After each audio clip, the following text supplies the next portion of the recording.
ஜெபம் செய்வோம். எங்கள் அன்பின் பரலோக பிதாவே, கர்த்தராகிய இயேசு கிறிஸ்துவின் மூலமும் மண்டலே வருகிறோம்.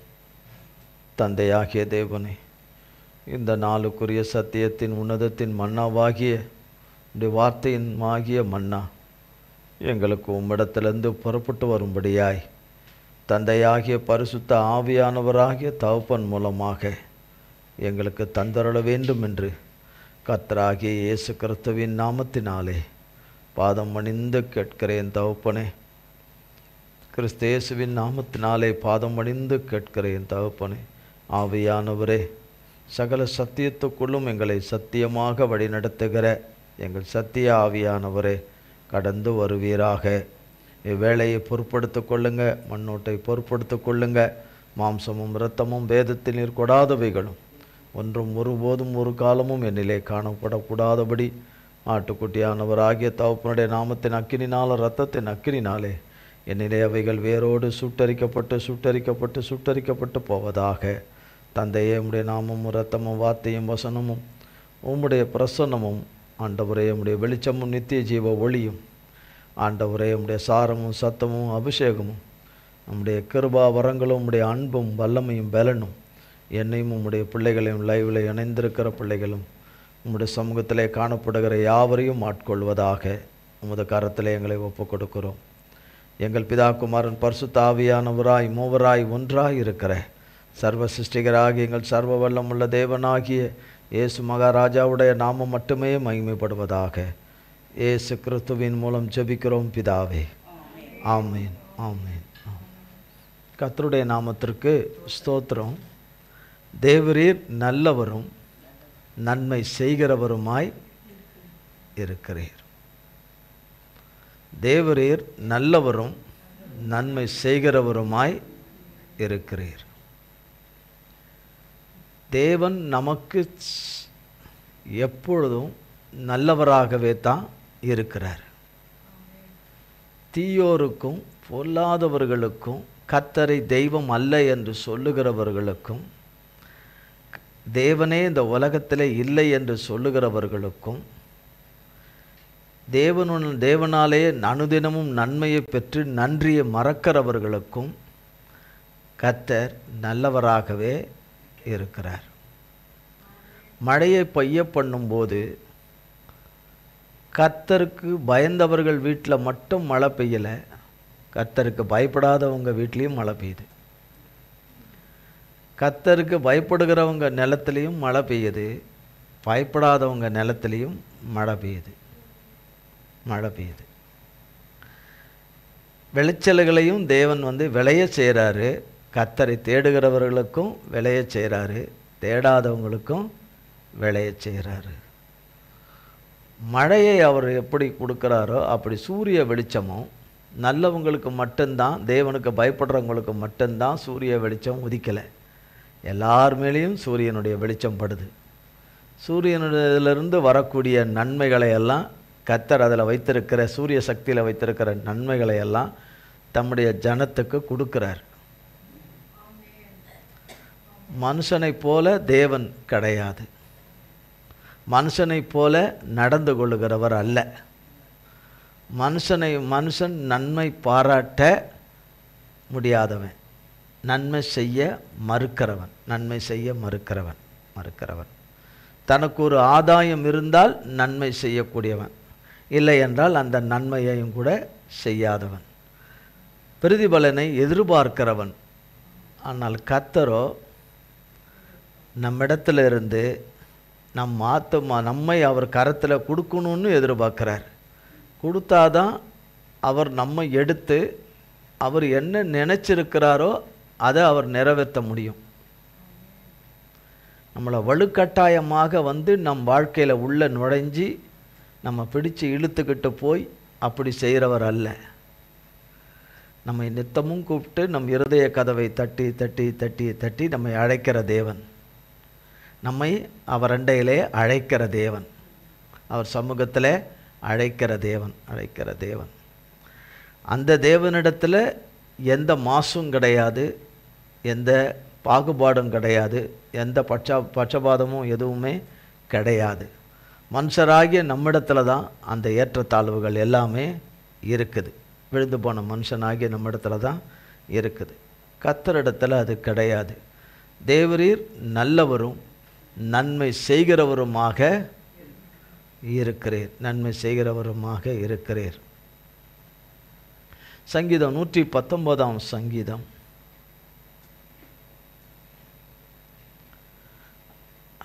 68 வசனம்.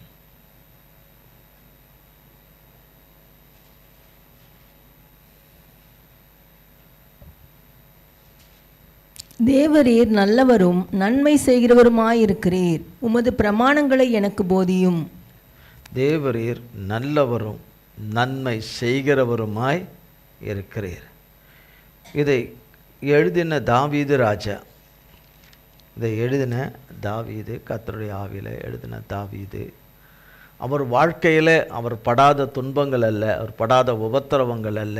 வருட கணக்கில் அவர் காடு மலை மேடுகள் எல்லாம் சவுளுடைய சேவகர்களாலே விரட்டப்பட்டு துரத்தப்பட்டு மறைந்து அவர் வாழ்ந்து பிறகாலே கர்த்தர் அவரை எடுப்பித்து கொண்டு வந்து கர்த்தர் தாம் சொன்ன நல்ல வார்த்தைகளை எல்லாம், நல்ல விசேஷங்களை எல்லாம் அவர் வாழ்க்கையில் நிறைவேற்ற ஆரம்பித்து அவரை கொண்டு தேவன் செய்ய வேண்டும் என்று இஸ்ரவேலிலே தேவன் பூமியிலே செய்ய வேண்டிய காரியங்களை எல்லாம் அவரை கொண்டு செய்து முடித்தார். கர்த்தர் நிறைவாக முடித்தார்.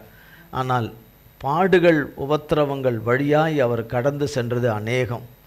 மனுஷர்களாலே வந்த தீங்குகள் தீமைகள் அதிகம்.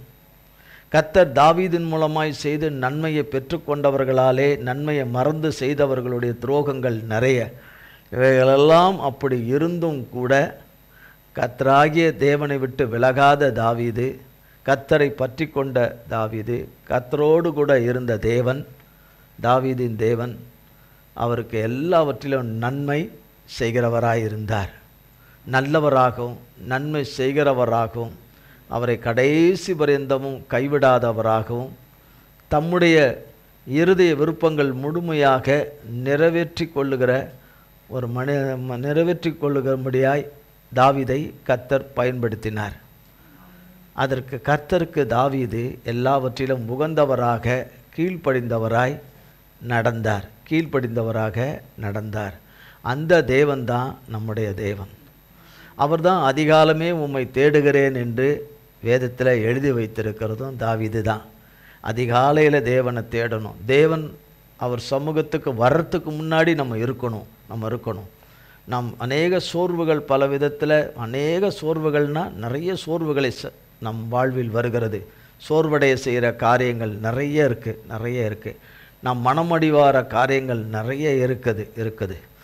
நாம் பரிசுத்த தேவனை பரிசுத்த ஆலயத்திலே தொழுது கொள்ளக்கூடாதபடி சத்ருவின் கிரியைகள் நிறைய வருது.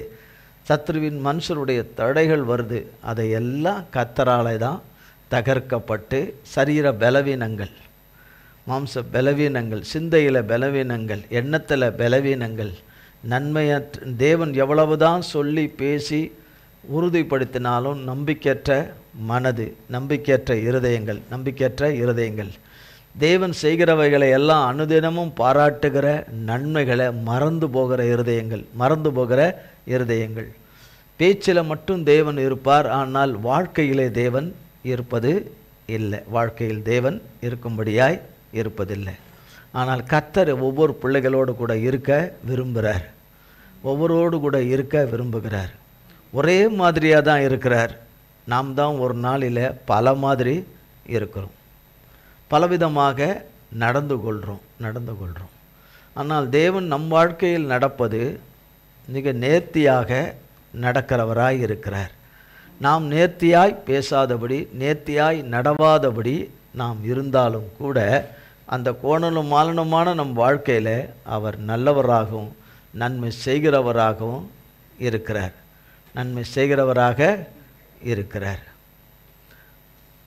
107 சங்கீதம் 1:8. கர்த்தரை துதியுங்கள், அவர் நல்லவர், அவர் கிருபை என்றும் உள்ளது. தவணமுள்ள ஆத்துமாவை கர்த்தர் திருப்தியாக்கி பசியுள்ள ஆத்துமாவை நன்மையினால் நிரப்புகிறார் என்று.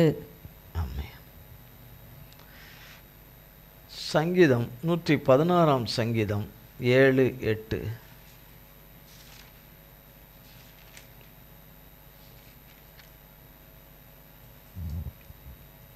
என் ஆத்துமாவே, கர்த்தர் உனக்கு நன்மை செய்தபடியால் நீ உன் இளைப்பாறுதலுக்கு திரும்பு.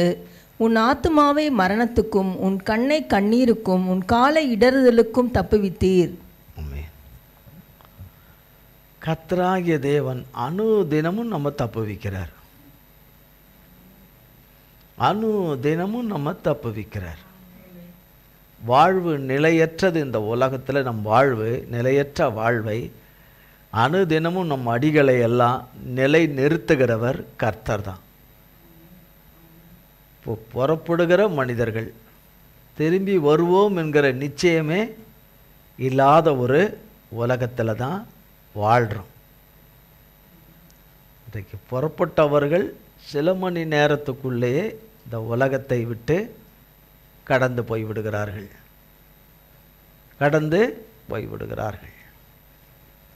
உன்னை நான் உன்னோடு இருந்து உன்னை திரும்பி வர பண்ணுவேன்னு கர்த்தர் நமக்கு அந்த வார்த்தையை கொடுத்து அந்த வார்த்தையை நம்பி அவரோடு கூட போனால் திரும்பி வந்துடுவோம். போயிட்டு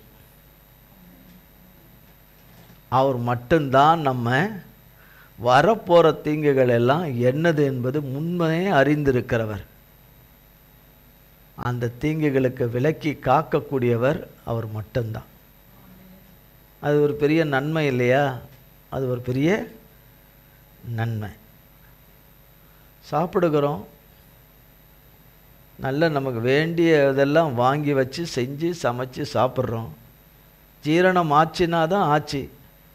ஜீரணம் ஆகலைன்னா நம்ம வாயில் சாப்பிட்றதுக்கு வாய்க்குள்ளே போடும்போது சந்தேகப்பட்டு போடுறதில்ல. ஜீரணம் ஆகுமா ஆகாதான்னு சந்தேகப்படுறோமா?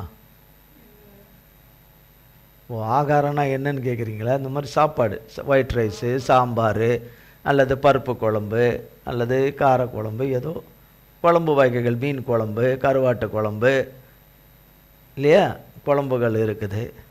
இது ஏதோ குழம்புல ஒரு ஏதோ ஒன்று வச்சு ஒரு கூட்டோ பொரியலோ ஒரு கறி கூட்டோ ஏதோ வச்சு சாப்பிடும்போது அது ஜீரணம் ஆகுமா ஆகாதான்னு நம்ம சந்தேகப்படுறதே இல்லை. ஆண்டவரே நீர் எனக்கு ஜீரணமாக்கி தாரோன்னு கேட்குறதும் கிடையாது. சாப்பிட்றதுக்கு முன்னாடி இந்த சாப்பாட்டை ஆசீர்வதிங்கன்னு சொல்லிட்டு சாப்பிடுவோம். ஜீரணம் ஆகுமா ஆகாதான்னு சந்தேகப்பட மாட்டோம். ரெண்டுத்துக்கு வித்தியாசம் இருக்குது. சந்தேகப்பட மாட்டோம், சாப்பிட்ருவோம். உண்மையிலே ஜீரணம் ஆகுதா ஆகலையான்னு யோசிக்கவும் மாட்டோம். கொஞ்சம் நேரம் கழித்து வாய்க்குள்ளே போட்டோமா உள்ளே போயிடுச்சா அதோட அவ்வளோதான். அதுக்கப்புறம் தண்ணி எப்படி அவரவர் பழக்கத்தில் உடனே தண்ணி குடிக்கிறது, கொஞ்சம் நேரம் கழித்து குடிக்கிறது அவரவருடைய பழக்க வழக்கத்தில் இருக்குது. எல்லாமே நல்லா உடம்புக்குள்ளே நல்லபடியாக போய் எல்லாம் உடம்புக்குள்ளே நல்லபடியாக நடக்கும்னு நடக்குது இல்லையா? அது ஒரு நன்மை தானே, அது ஒரு நன்மை தான். அப்போ கர்த்தரை தேடுறவங்களுக்கு மட்டும்தான் ஜீரணமாகுதா? தேடாதவங்களுக்கு ஜீரணம் ஆகலையா? தேடாதவங்களுக்கு என்ன ஆகுது? ஜீரணமாகுது. அதனால் கர்த்தரை தேடாமல் இருந்துடலாமா? தேடாமல் இருக்கிறதுனால ஜீரணமாகுது, தேடாமல் இருக்கிறதுனால ஜீரணமாகுது. தேடுறவங்களும் இந்த உலகத்தில் மனிதர்கள் நமக்கு வேண்டியதை ஆர்டர் பண்ணி சாப்பிட்றாங்க, ஜீரணமாகுது. தேடாதவங்களும் ஆர்டர் பண்ணி சாப்பிட்றாங்க, ஜீரணமாகுது. நான் என்னாலும் அப்படியே போகுமா? எல்லா காலத்துக்கும் அப்படி போகுமா? போகாது. போகவே போகாது. எல்லாம் ஒரு காலகட்டங்கள் தான், காலகட்டங்கள். அந்த காலகட்டங்கள் முடியறதுக்கு முன்னாடி கர்த்தரண்டையில் வந்துடுறது நல்லது, கர்த்தர்கிட்ட திரும்பி வந்துடுறது நல்லது. அவரை தவிர இந்த உலகத்தில் நல்லவங்க யாரும் நம்ம கிடையாது. அவர் ஒருத்தர் தான் நல்லவர். அவர் கர்த்தராகி இயேசு கிறிஸ்துவே சொல்கிறார், என்னை நல்லவர் என்று சொல்வானேன், பிதா ஒருவரை தவிர நல்லவர் இல்லைன்றார். பிதா, குமாரன், பசுத்தாவியானார் எல்லாம் அவர் தான் சொல்கிறாரு. அப்படி தேவனை தவிர, நம்மை உண்டாக்கின தேவனை தவிர நல்லவர் வேறு ஒருவரும் கிடையாது. அப்போது நல்லவருடைய சன்னிதானத்தில் தான் நாம் இருக்கிறோம். அப்போ நம்மளையும் நல்ல பிள்ளைகளாக இருக்கணும்னு விரும்புவாரா விரும்ப மாட்டாரா? பரிசுத்த நல்ல பிள்ளைகளாக இருக்கணும்னு விரும்புவார். கர்த்தருக்கு பிரியமான வார்த்தைகளை பேசுகிற பிள்ளைகளாக இருக்கணும்னு விரும்புவார். அதன்படி நடக்கணும்னு விரும்புவார். அதன்படி இருந்தால் தான் நாம் அவருடைய பிள்ளைங்க. அவர் நம்மோடு இருப்பார், நாம் அவரோடு இருப்போம். அவர் சொன்ன நன்மைகள் அவரிடத்திலிருந்து, நன்மையாகி அவரிடத்திலிருந்து தான் வரும். அவர் சொல்லிட்டார்னா அது வரும். அவர் சொல்லாதது வராது. அவர் சொன்னது வரும். ஒருவேளை அவர் நமக்கு சொன்னது பார்வைக்கு குறைவாக தெரியலாம். ஆனால் அவருடைய வேலைன்னு வரும்போது நாம் நினைப்பதை காட்டிலும் அது அதிகமாக இருக்கும். நாம் எண்ணுவதை காட்டிலும் அது அதிகமாக இருக்கும். எண்ணுவதை காட்டிலும் அது அதிகமாக இருக்கும். கர்த்தருக்கு ஸ்தோத்திரம். அப்போஸ்தலர் நடபடிகள் 8ஆம் அதிகாரம்.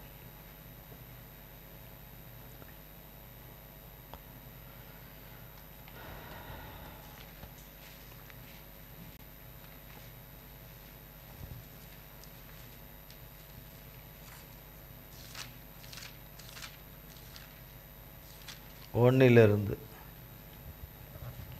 அவனை கொலை செய்கிறதற்கு சவுலும் சம்மதித்திருந்தான். அக்காலத்திலே எருசலேமில் உள்ள சபைக்கு மிகுந்த துன்பம் உண்டாயிற்று.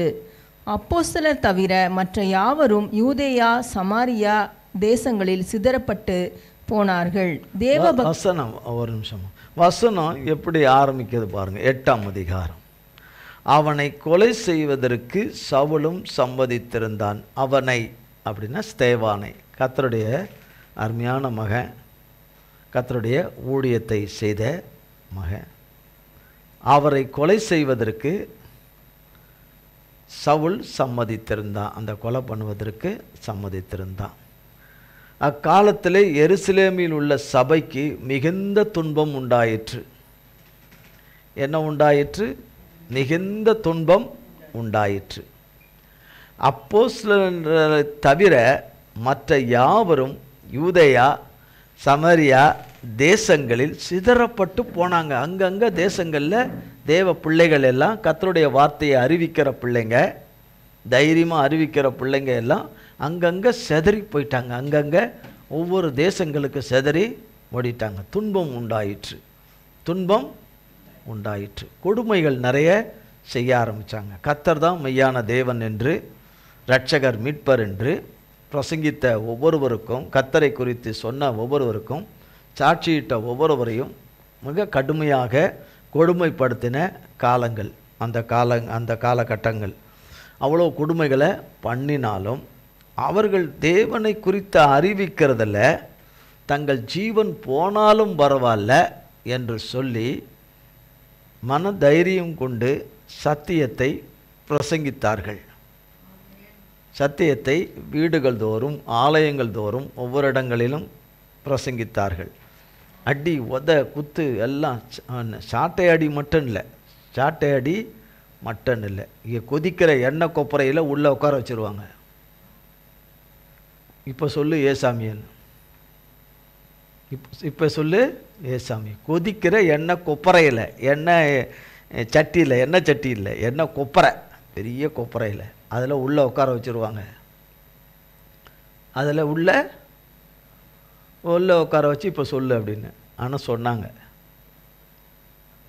நம்ம சொல்லுவோமா? எண்ணெயும் வேணாம், சட்டியும் வேணாம், நீயும் வேணாம், ஆளை விடு, இதுக்கெல்லாம் நான் வர்றதுக்கு எனக்கு இவ்வளோ எண்ணெய் சட்டியில் உட்காரத்துக்கு எனக்கு ஏசாமியே வேண்டான்னு ஒரே ஓட்டமாக ஓடிடுவோம். முதல்லே சொல்லியிருந்தா முதல்லே வந்திருக்க மாட்டேன்னு சொல்லுவோம். நாம் இன்றைக்கு காண்கிற துன்பத்தை காட்டிலும் அவர்கள் சந்திக்கிற துன்பங்கள் பயங்கரம். அவர்கள் தவறு செய்யாத துன்பத்தை அனுபவித்தார்கள். நாமோ வழி தப்பினவர்களாக நாம் துன்பத்தை அநேகவற்றை சம்பாதித்து அனுபவிக்கிறோம். ஆனால் கிறிஸ்துவை அறிவிக்கிறதில் அவர்கள் மிகுந்த துன்பத்தை அனுபவித்தார்கள். குடும்பங்களை விட்டு, பிள்ளைகளை விட்டு, உறவுகளை விட்டு, இவைகளெல்லாம் விட்டு, சில எல்லாம் பலி கொடுத்து, அவைகளெல்லாம் பறி கொடுத்து தங்கள் சுகதுக்கங்களை எல்லாம் மறந்து அவர்கள் இரவும் பகலும் தூக்கங்களை மறந்து நம்ம நல்லா தூங்கிட்டு 10 மணி நேரம் நல்லா தூங்கிட்டு அடுத்த நிமிஷம் உளருவோம். 10 மணி நேரம் நல்லா தூங்கிட்டு அதுக்கப்புறம் பேசும்போதே உளருவோம். ஆனால் அவங்க சில மணி நேரம் தூங்கி தூங்கினாலும் அவங்க வளராதபடி கண் விழித்து உபவாசத்தோடும் ஜபத்தோடும் கண்ணீரோடும் கூட அநேக உபத்திரவங்கள் மத்தியில் கர்த்தரை அறிவித்தார்கள். அந்த பகுதி தான் இந்த 8ஆம் அதிகாரத்தில் அநேக பகுதிகளில் இது ஒன்று. அப்படி அறிவித்தார்கள். கர்த்தரை தேடுவதில்லை.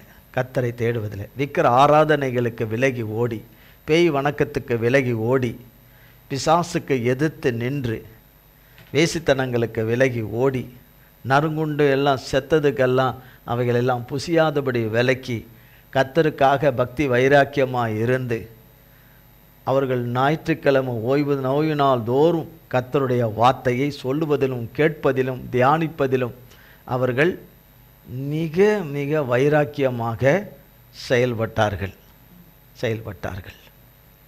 அவைகள் அப்படி போல இருக்கவும் தான் நம்மையும் தேவன் கர்த்தருடைய கிருபையினாலே அழைத்திருக்கிறார். நாம் ஒவ்வொரு மனுஷருக்கும் நாம் ஒவ்வொருத்தருக்கும் சில நேரங்களில் என்ன செய்ய வேண்டியதாக இருக்குது? பயந்து போனாலும் கூட கர்த்தருக்கு பயப்படுகிற பயத்தினாலே கர்த்தரை பின்பற்றி வெறும் இந்த உலகத்தில் உள்ள நன்மைகளுக்காக கர்த்தரை தேடுவதாக இருந்தால் நாம் பரிதபிக்கிறவர்களாக இருப்போம். நமக்கு நித்திய ஜீவனை வேண்டும் என்றால் தேவன் விரும்புகிறவர்களாக அவர்கிட்ட வந்துட்டா விரும்புகிறவர்களாக அவராலும் அவருடையவர்களாலும் விரும்பப்படுகிறவர்களாக மாற்றுவார். இன்றைக்கு தூத்துகிறவர்களை வாழ்த்துகிறவர்களாக மாற்றுவார். கர்த்தருக்கு இது அவர் மட்டும்தான் அதை செய்ய முடியும். அது அவர் மட்டும்தான் செய்ய முடியும். வேற யாராலும் என்ன செய்ய முடியாது. ஏனென்று சொன்னால் இந்த உலகத்தில் நிலையற்ற வாழ்வு என்பதை நாம் நினைத்து கொள்ளணும். இந்த உலகமும் நிலையற்றது, உலகத்தின் வாழ்வும் நிலையற்றது. அது நிலையில்லாத வாழ்வாக மாற்றி தரக்கூடியவர் கர்த்தர் மட்டும்தான். மற்றபடி இந்த உலகத்தில் நாம் எவைகளை சவதரித்தாலும் அவைகள் நம்மை பரலோகத்துக்கு கொண்டு போவது கிடையாது, பரலோகத்தில் கொண்டு சேர்ப்பது கிடையாது. அவைகளும் வரப்போதில்லை. அவைகளை நம்பி அதை சார்ந்து அதிலே வாழ்க்கையை முடிச்சுட்டா அவர்களும் பரலோகத்துக்கு போவது இல்லை. வசனம் இப்படியாய் 1ஆம் வசனம், அவனை கொலை செய்வதற்கு சவுல் சம்மதித்திருந்தான். அக்காலத்திலே எருசலேமுள்ள சபைக்கு மிகுந்த துன்பம் உண்டாயிற்று. அப்போஸ்தலரை தவிர மற்ற யாவரும் யூதேயா சமரியா தேசங்களில் சிதறப்பட்டு போனார்கள். அப்படி வாசிங்க. அதுக்கு தேவ பக்தியுள்ள மனுஷர் ஸ்தேவானை எடுத்து அடக்கம் பண்ணி அவனுக்காக மிகவும் துக்கம் கொண்டாடினார்கள். சவுல் வீடுகள் தோறும் நுழைந்து புருஷரையும் ஸ்திரீகளையும் இழுத்து கொண்டு போய் காவலில் போடுவித்து சபையை பாழாக்கி கொண்டிருந்தான். சிதறிப்போனவர்கள் எங்கும் திரிந்து சுவிசேஷ வசனத்தை பிரசங்கித்தார்கள். அப்பொழுது பிலிப்பென்பவன் சமாரியாவிலுள்ள ஒரு பட்டணத்திற்கு போய் அங்குள்ளவர்களுக்கு கிறிஸ்துவை குறித்து பிரசங்கித்தான். பிலிப்பு செய்த அதிசயங்களை ஜனங்கள் கேள்விப்பட்டு கண்டு அவனால் சொல்லப்பட்டவைகளை ஒருமனப்பட்டு கவனித்தார்கள். அநேகரிலிருந்த அசுத்த ஆவிகள் மிகுந்த சத்தத்தோடே கூப்பிட்டு அவர்களை விட்டு புறப்பட்டது. பாருங்க, 4ஆம் வசனம், சிதறி போனவர்கள் எங்கும் திரிந்து சுவிசேஷத்தை பிரசங்கித்தார்கள். சிதறி போனவர்கள் எங்கும் திரிந்து, அவரவர் இடத்துல இல்லை, திரிந்து எதை பிரசங்கித்தார்கள்? கர்த்தரை குறித்து பிரசங்கித்தார்கள். பிரசங்கிக்கும் போது அவர்கள் உயிர் இருக்குமா இருக்காதாங்கிற ஒரு நிலை. ஏன்னா எந்த நேரமும் கொலை செய்யப்படுவார்கள் என்ற ஒரு நிச்சயமற்ற நிலைமை. அப்படிப்பட்ட ஒரு இதில் பிலிப்பு என்பவர் கர்த்தருடைய அருமையான ஒரு ஊழியக்காரர் தாசன். பிலிப்பு என்பவர் சமரியாவிலே ஒரு பட்டணத்திற்கு போய் அங்குள்ளவர்களுக்கு கிறிஸ்துவை குறித்து, ஏசப்பாவை குறித்து பிரசங்கம் செய்கிறார். அவர் மூலமாய், பிலிப்பின் மூலமாய் கர்த்தர் அதிசயங்களை ஜனங்களுக்கு செய்கிறதை கேள்விப்பட்டு கண்டு, அவனால் கர்த்தருடைய வார்த்தை, அவனால் சொல்லப்பட்டவைன்னா அவனால்னா பிலிப்போவால் சொல்லப்பட்ட கர்த்தருடைய வார்த்தையை ஒருமனப்பட்டு கவனமாக கவனித்தாங்களாம். தள்ளாடுறது, டான்ஸ் ஆடுறது, பின்னாடி சாயிறது, இப்படி சாயிறது, அப்படி சாயிறது அப்படின்னு கேராக இருக்கிறது, அதெல்லாம் எதுவும் இல்லை. மிக ஒருமனப்பட்டுன்னா இருதயபூர்வமாக ஒருமனப்பட்டு அதை கவனித்தாங்களாம்.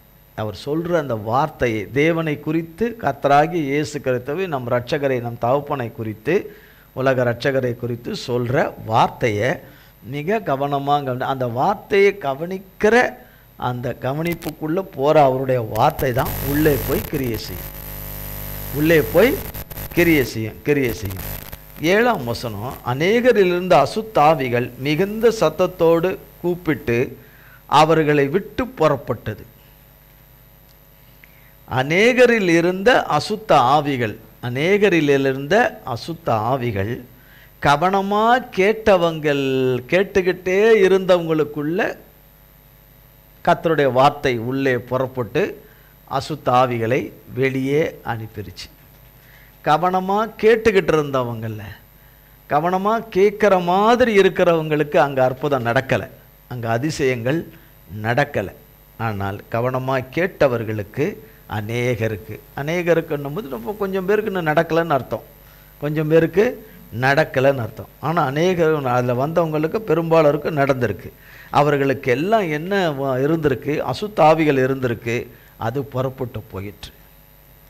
எந்த ஆஸ்பத்திரியில் போய் அசுத்தாவியை விரட்ட முடியும்?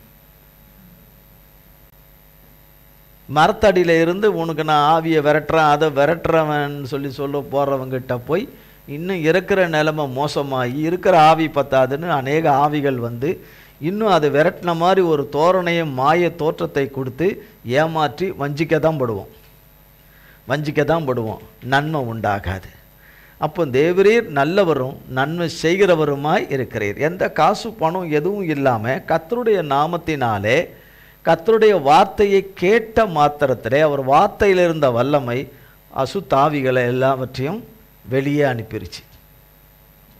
இன்றைக்கி அசுத்தாவிகளினாலே, பலவிதமான ஆவிகளினாலே, ஆவியின் கட்டுகளினாலே கட்டப்பட்டு இருக்கிறவர்களெல்லாம் அவைகளிலிருந்து நாம் வெளியே வர வேண்டும் என்று விரும்புகிறதில்லை.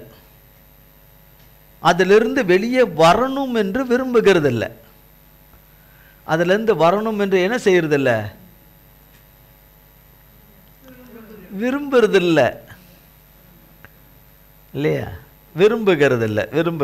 அதுலேருந்து அநேகர் அதுலேருந்து அதுலேருந்து வரணும்னு விரும்புகிறவங்களுக்கு அவர் ஒரு காலமும் வேலையும் குறித்து வச்சிருப்பார். அந்த நாளிலே அவர்கள் கர்த்தராலே விடுதலையாவார்கள். யாரை கொண்டாவது கர்த்தர் தம்முடைய வார்த்தையை அனுப்பி அவர்களை விடுதலையாக்கிடுவார்.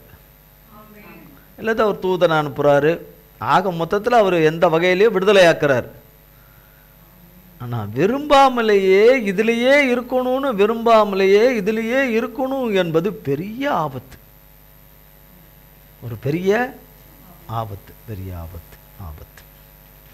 அப்போ அந்த மனுஷனுடைய குடியிருப்பு விழுந்து போன சத்ருவனுடைய அவனோடு இருக்கக்கூடிய ஆவிகளுக்கு அது ஏற்ற இடமா இருக்குமானால் அவங்க வந்து போகிற கெஸ்ட் ஹவுஸ் மாதிரி ஆயிரும். அது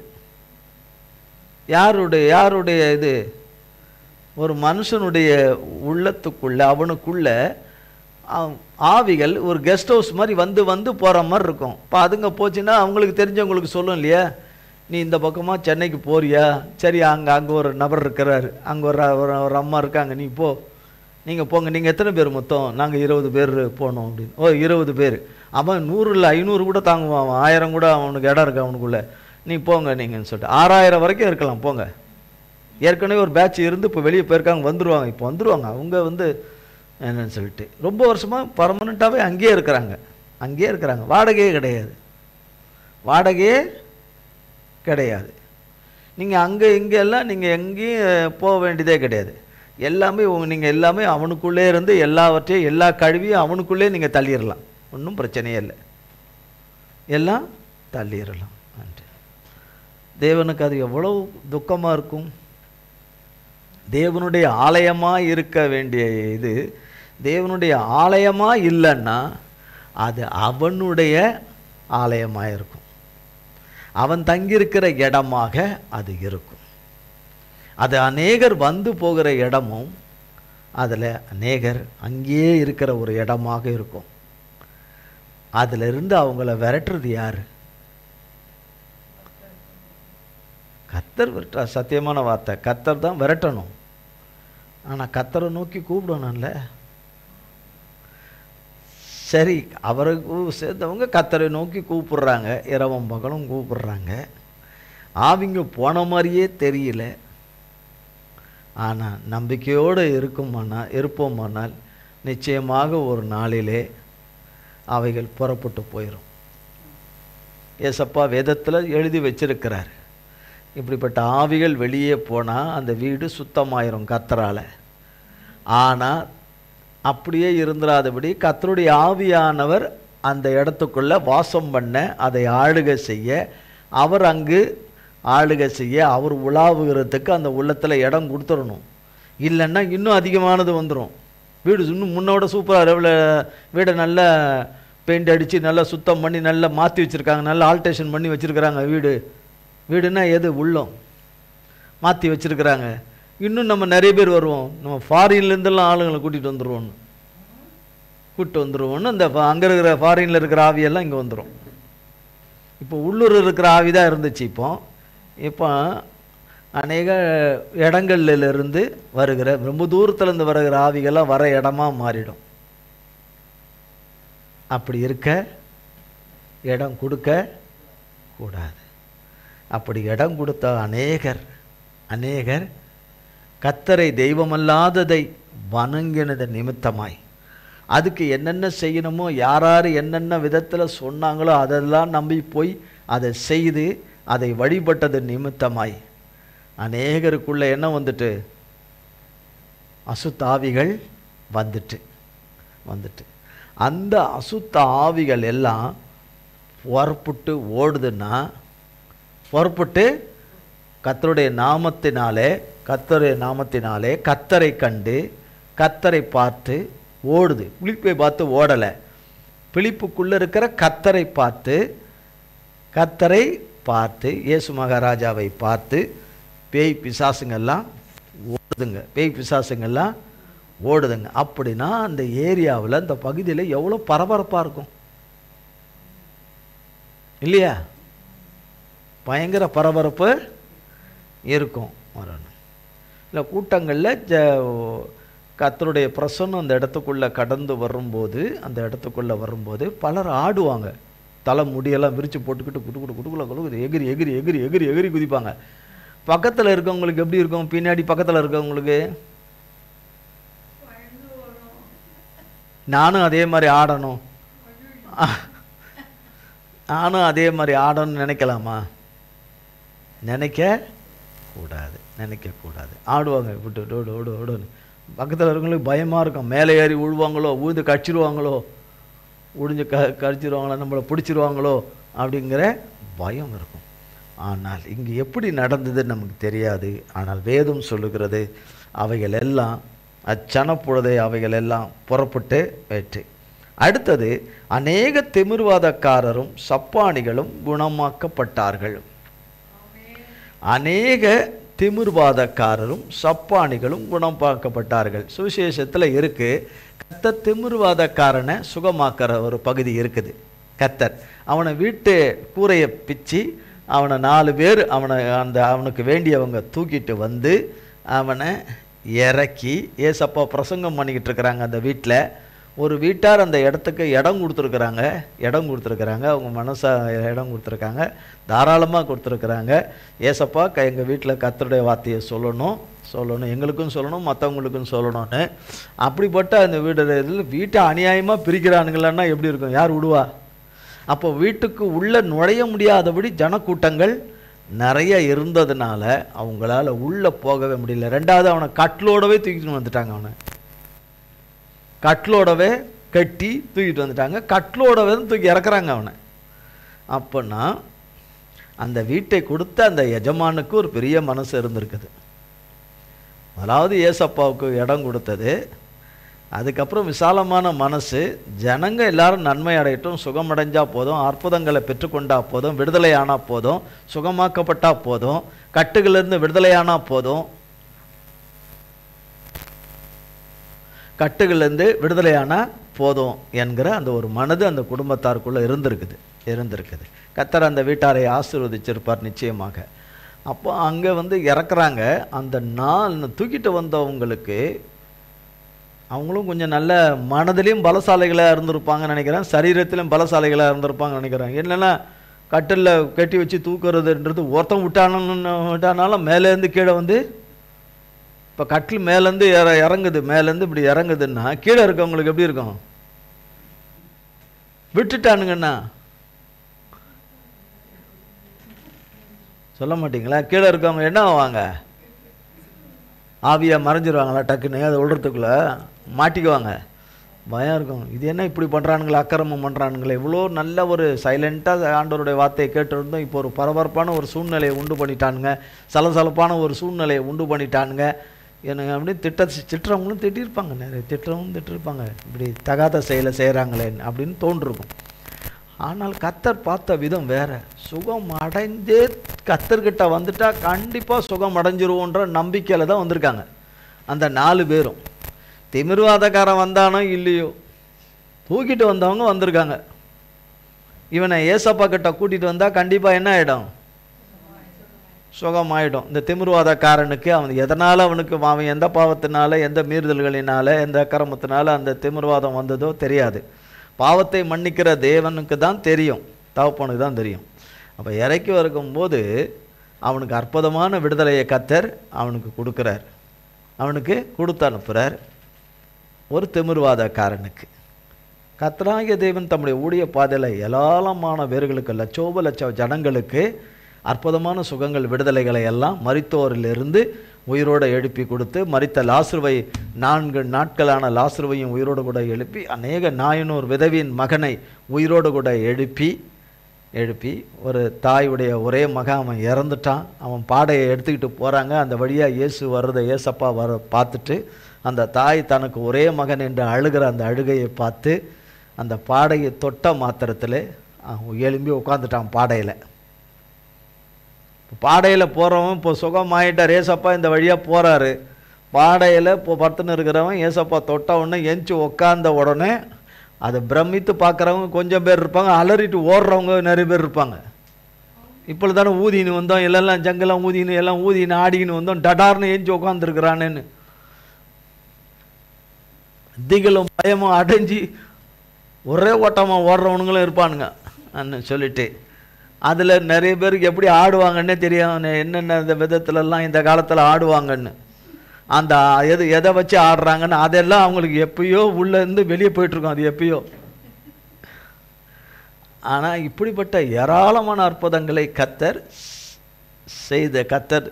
உயிரோடு 3.5 வருஷ கால ஊழியத்தில் எல்லாவற்றையும் செய்தார் கர்த்தர். மிகப்பெரிய நன்மைகளை எல்லாம் அற்புதங்களை எல்லாம் செய்தார். ஆனால் கர்த்தராகிய தேவன் தம்முடைய ஊழிய பாதையில் ஒரு வார்த்தையை சொன்னார், என்னை காட்டிலும் நீங்கள் என் நாமத்தினாலே நீங்கள் இதை காட்டிலும் பெரிய காரியங்களை செய்வீங்க. ஏசப்பா சொல்கிறாரு, இப்போ நான் செய்கிறேன், என் பிதாவின் நாமத்தினால செய்கிறேன். இப்போ நீங்கள் என் நாமத்தினால கர்த்தராகிய இயேசு கிறிஸ்துவின் நாமத்தினால நீங்கள் செய்ய போகிற நாட்கள் வரும், நீங்கள் செய்ய போகிறீங்க.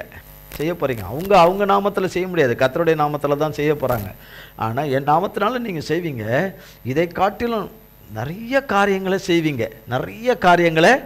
செய்வீங்க. இங்கே வசனம் சொல்லப்பட்டிருக்கு, அதுக்காக தான் இதை சொல்கிறேன், வேற ஒன்றும் இல்லை.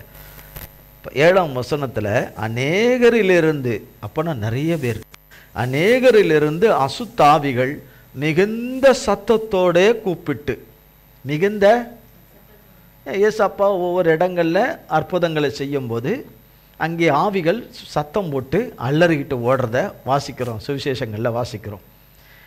ஒட்டுமொத்தமாக நிறைய ஜனங்களையும் ஒரே நேரத்தில் சுகமாக்குறார். அவரை தொட்ட யாவரும் சுத்தமானார்கள், அவர் வார்த்தையை கேட்ட யாவரும் சுத்தமானார்கள், அவர் பார்த்த மாத்திரத்திலே சொஸ்தமானவர்கள் இருக்கிறார்கள். இப்படி விதத்துக்கு தான் இருக்கிறார்கள். இங்கே சொல்லப்படுகிறது 1-2 பேர் அல்ல, அநேகர்.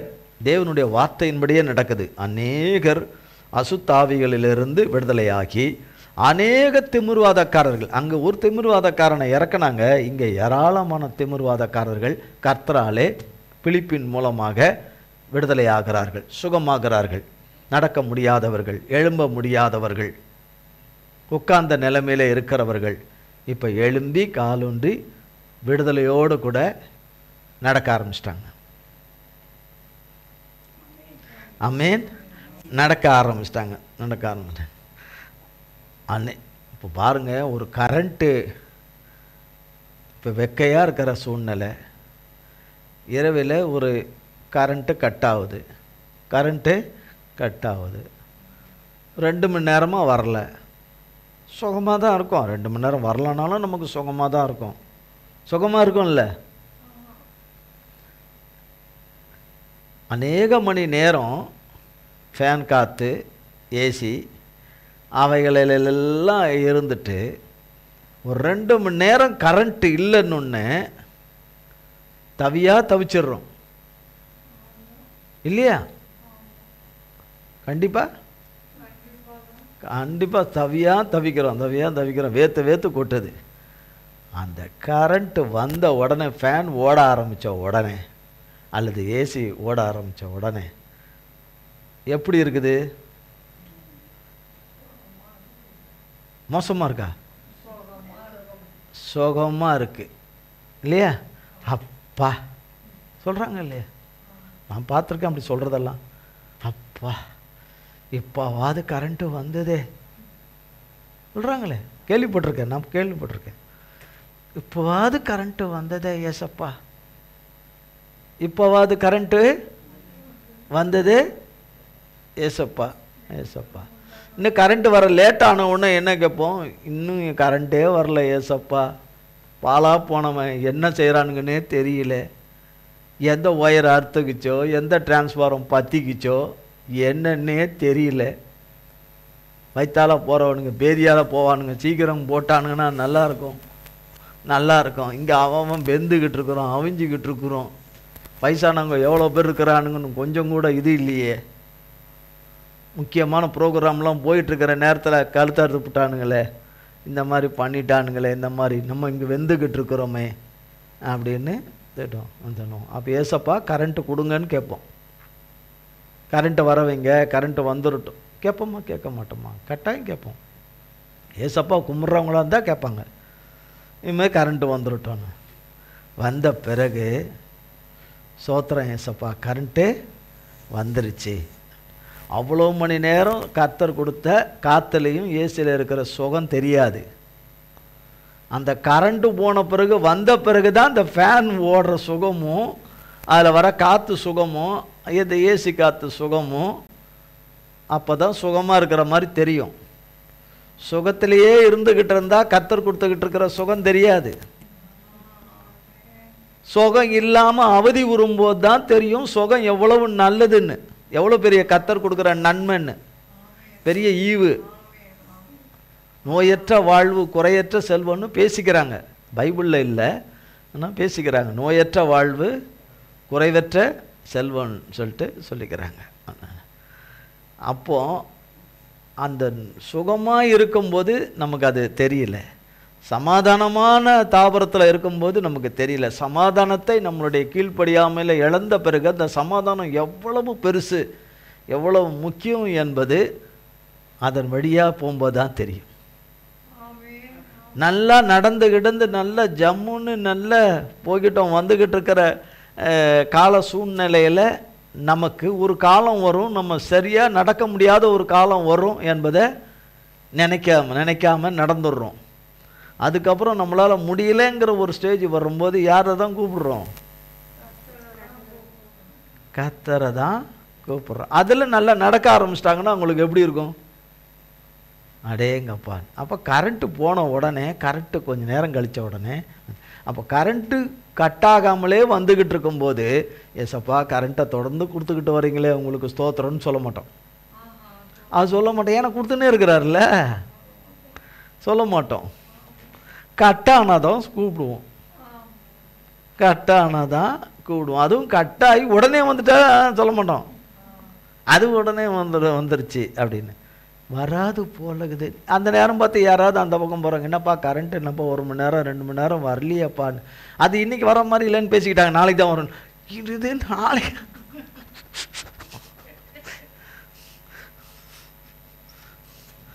சொல்லுவாங்க இல்லையா? அந்த மாதிரி பிசாசு பிடியில் மற்ற இதுகளில் இருக்கிறவங்க, துன்பத்தின் உபத்திரவத்தின் பாதையில் இருக்கிறவங்கள இப்படியும் அப்படியும் போகிறவங்க, நாங்கள் கேள்விப்பட்டோம் இப்போதைக்கு நீங்கள் வெளியே வர மாதிரி தெரியலன்னு. இப்போதைக்கு நீங்கள் வெளியே வரமாட்டீங்க போல இருக்குது, இப்போதைக்கு உங்களுக்கு எதுவும் நடக்காது போல இருக்குது, இப்போதைக்கு உங்களுக்கு கர்த்தர் நன்மை செய்கிற மாதிரி தெரியல, எங்களுக்கு தெரிஞ்சு தெரியல. உங்களுக்கு எப்படி தெரியல? எங்களுக்கு அவருக்கே தெரியலையாமே. அவர் என்ன ஏசப்பாவுக்கு பிஏவா? அவர் என்ன யாரை வச்சிருக்கிறார்? பிஏவா? கிடையாது, கிடையவே கிடையாது. தெரியும். அப்போ இந்த ஜனங்க தங்கள் சுகத்தை இந்த அசுத்தாவிலிருந்து விடுதலை எப்போ ஆகும்னு எவ்வளோ வருஷ காலமாக எவ்வளோ பரிகாரத்தை தேடிக்கிட்டு யாரை தேடிக்கிட்டு போயிருப்பாங்க இவங்க இந்த ஜனங்க. ஆனால் கர்த்தர் அந்த இடத்துக்கு பிலிப்பு என்பவரை அனுப்பி வைக்கிறாரு, தம்முடைய மகனை அனுப்பி வைக்கிறார். அந்த ஒரு இடத்துக்கு அனுப்புகிறார். அனுப்பி அவர் மூலமாக இந்த கஷ்டத்தில் இருக்கிற அசுத்தாவியின் பிடியில் இருந்துக்கிட்டு தன் நிலையை மறந்துக்கிட்டு தன்னுடைய நிலையை மறந்து நடக்கிற மனுஷர்களை கர்த்தர் அந்த இடத்துல விடுவித்து, எப்படியோ வழியில் ஏதோ ஒரு வழியில் பாவத்தை சம்பாதித்து அதன் வழியில் தீவிரவாதக்காரனாகி முடக்கப்பட்டவர்களையும் கர்த்தருடைய இரக்கமும் கிருபையும் இறங்கி வந்து அவர்களை விடுவிக்குது. இப்படி அநேகர் விடுதலை ஆயிட்டாங்க. ஆனால் உடனே 8ஆம் வசனத்தில் இருந்து வாசிங்க. அந்த பட்டணத்திலே மிகுந்த சந்தோஷம் உண்டாயிற்று. அப்போ பாருங்க, அந்த பட்டணத்தில் சந்தோஷமே இல்லை, அநேகருக்கு சந்தோஷமே இல்லை. இப்போ மெய்யான சந்தோஷம் வந்துடுச்சு. ஏசப்பாவால்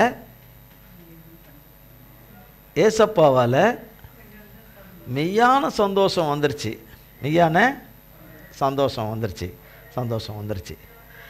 கர்த்தராகிய தேவன் ஒரு இடத்துல சொல்கிறாரு, சுவிசேஷத்தில்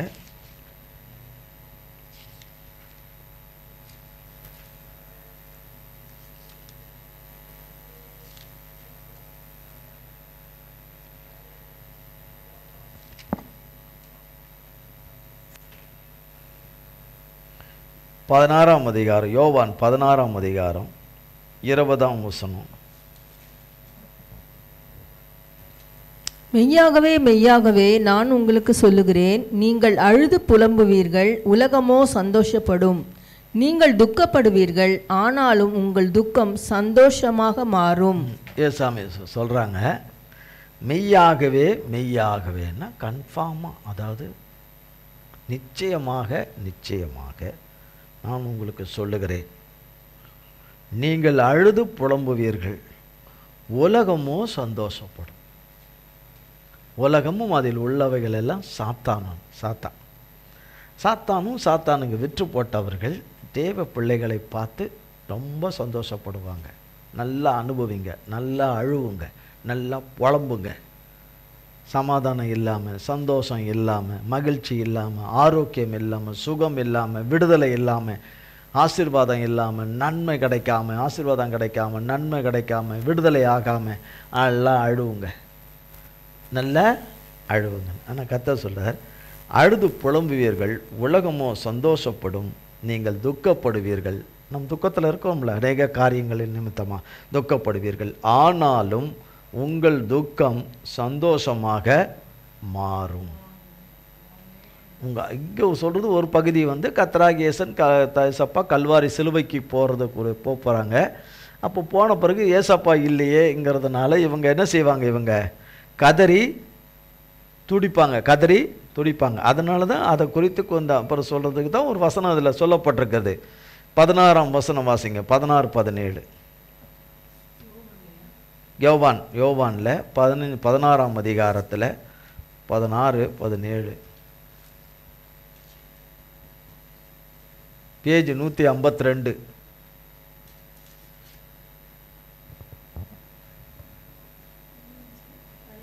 16-17.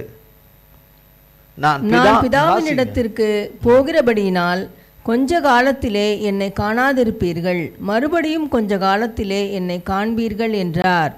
அப்பொழுது அவருடைய சீஷரில் சிலர், நான் பிதாவினிடத்திற்கு போகிறபடியினால் கொஞ்ச காலத்திலே என்னை காணாதிருப்பீர்கள் என்றும் மறுபடியும் கொஞ்ச காலத்திலே என்னை காண்பீர்கள் என்றும் அவர் நம்முடனே சொல்லுகிறதின் கருத்தென்ன என்று தங்களுக்குள்ளே பேசிக்கொண்டதுமன்றி, கொஞ்ச காலம் என்கிறாரே, இது என்ன? அவர் சொல்லுகிறது இன்னதென்று நமக்கு விளங்கவில்லையே என்றார்கள். அதனால தான் இப்படி சொல்றாரு, மெய்யாகவே சொல்றேன். ஐயோ, ஏசப்பாவை சிலுவைக்கு கூட்டு போயிட்டாங்களே, இப்படி நொறுக்கிட்டாங்களே, இப்படி பண்ணிட்டாங்க.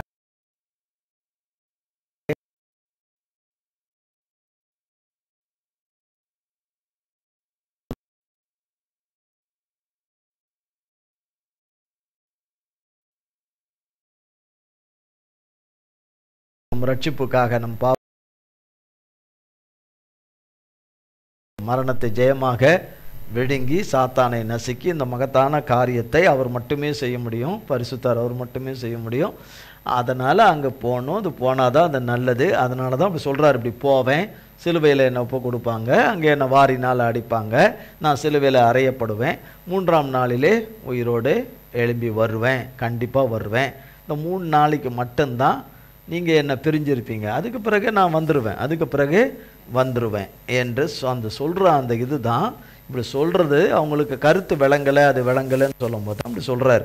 அப்போ அவ்வளோதான், ஏசப்பா கதை முடிஞ்சு போச்சு, ஏசப்பா சோழி முடிஞ்சு போச்சு, முடிச்சிட்டோம், அவர் கதையை முடிச்சிட்டோம்னு சொல்லி உலகம் சந்தோஷப்படும், சாத்தானின் மனுஷர்களும் சந்தோஷப்படுவார்கள். ஆனால் அந்த சாத்தானின் மனுஷருடைய சந்தோஷம் நிலைக்காது. ரொம்ப காலத்துக்கு, ரொம்ப நாட்களுக்கு, காலத்துக்கு நிலைக்காது. அது நிலைப்பது இல்லை, கர்த்தராலே அது நிலைப்பதில்லை.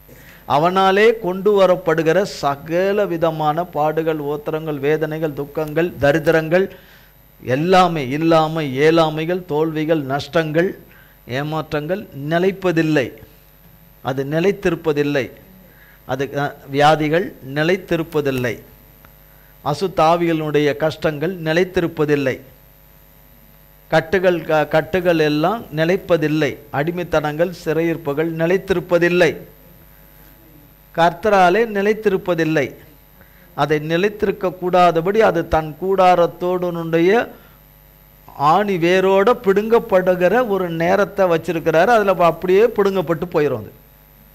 அந்த ஆவிங்க எங்கே போச்சுன்னே தெரியாது, கர்த்தர் வந்து போனதும் தெரியாது. கர்த்தர் வந்தார், ஆவிங்கெல்லாம் பொறுத்து போயிடுச்சு. ஏதோ அவங்களுக்கு ஏதோ ஒரு ஞானோதயம் ஏற்பட்டு அவங்களுக்கு ஏதோ ஒன்று அப்படி இதாகி அவங்க ஏதோ அப்படின்ற இதில் அவங்க விடுதலையாக போகிறது கிடையாது. அப்படி ஒரு விடுதலை யாருக்கும் வராது. கர்த்தர் வந்தாதான் விடுதலை. கர்த்தர் ரகசியமாக வருவார், விடுதலையை தருவார். திறந்து விடுதலை தந்து கைவிடாமல் இருப்பார். அவரை ருசிக்கிறவர்களுக்கு கைவிடாமல் அவர் சொன்ன வார்த்தைகளை முழுமையாய் நிறைவேறும் பரியந்தமும், அவர்களே வந்து கூப்பிட்டுக்குவேன் என்று சொல்கிற காலங்கள் பரியந்தமும் கண்மணியாய் காத்துக்குவார். அப்போ அவர் வருவார், அவருடைய பிள்ளைகளை விடுவிக்க. வியாதியின் படுக்கையிலிருந்து, தரத்திலிருந்து, பண கஷ்டத்திலிருந்து, சகல விதமான நஷ்டத்திலிருந்து, மன துக்கத்திலிருந்து, துயரத்திலிருந்து, எல்லா விதத்திலிருந்தும் தூக்கி எடுக்க அவர் வருவார் என்று அவர் வருவேன் என்று சொன்னவர் யாருக்கெல்லாம் சொன்னாரோ அவர் வருவார். யாருக்கெல்லாம் சொன்னாரோ வருவார். நீர் வராதையும் என்று இறுக கதவை பூட்டிக்கிட்டு இருக்கிறவங்க இருக்கிறாங்க. இறுக பூட்டிக்கிட்டு இருக்கிறாங்க.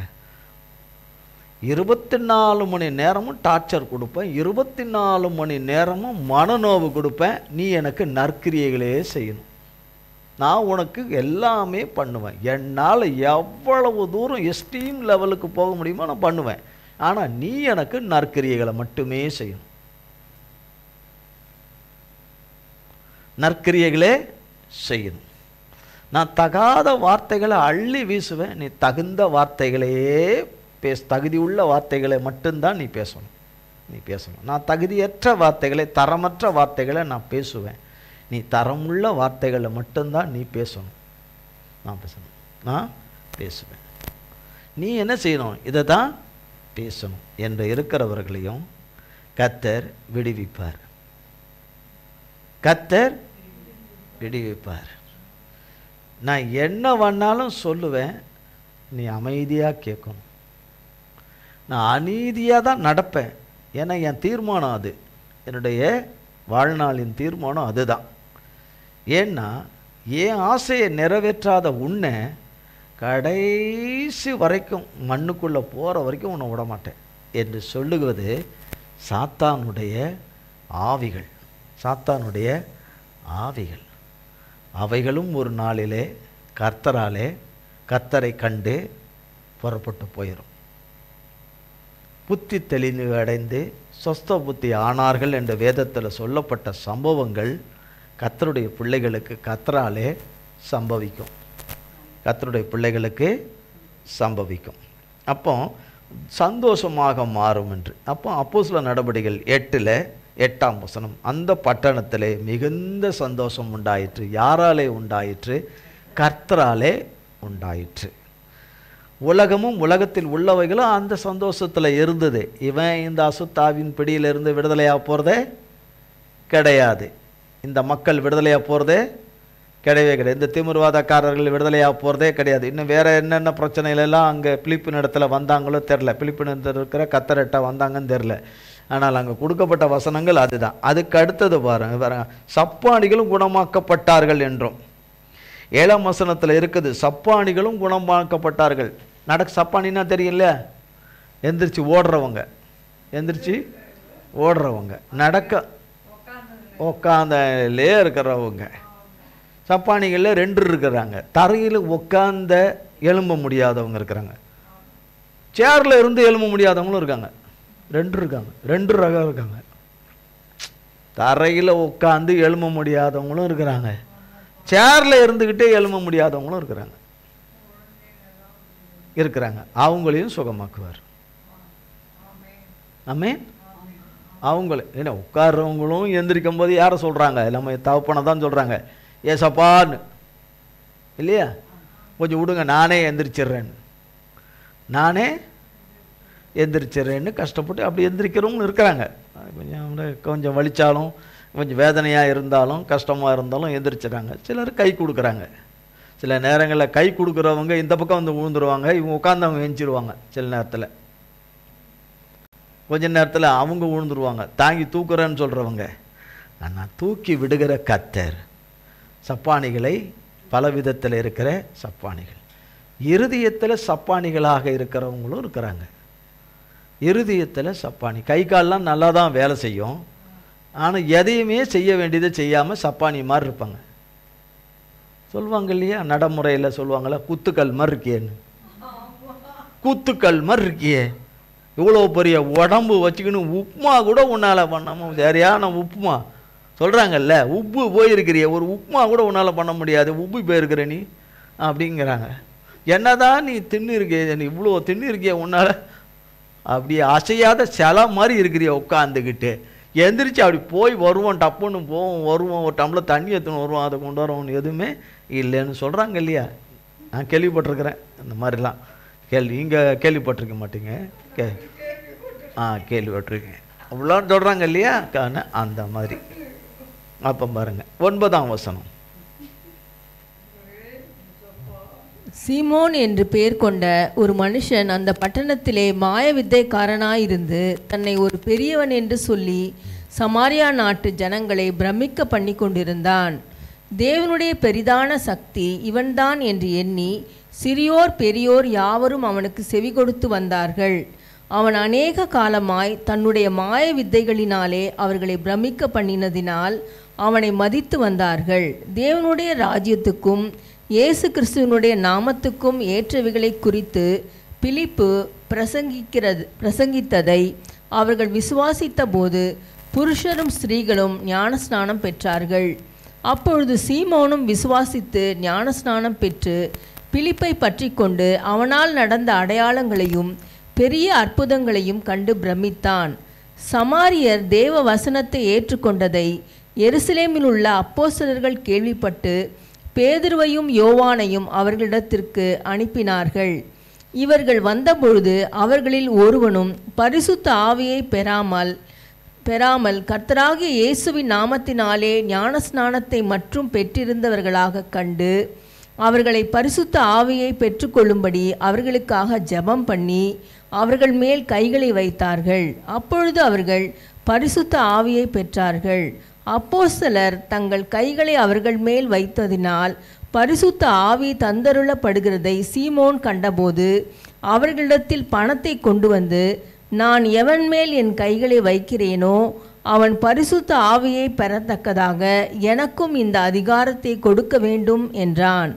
பேதுரு அவனை நோக்கி, தேவனுடைய வரத்தை பணத்தினாலே சம்பாதித்து கொள்ளலாம் என்று நீ நினைத்தபடியால் உன் பணம் உன்னோடே கூட நாசமாய் போக கடவது. உன் இருதயம் தேவனுக்கு முன்பாக செம்மையாயிராதபடியால் இந்த விஷயத்திலே உனக்கு பங்கும் இல்லை பாகமும் இல்லை.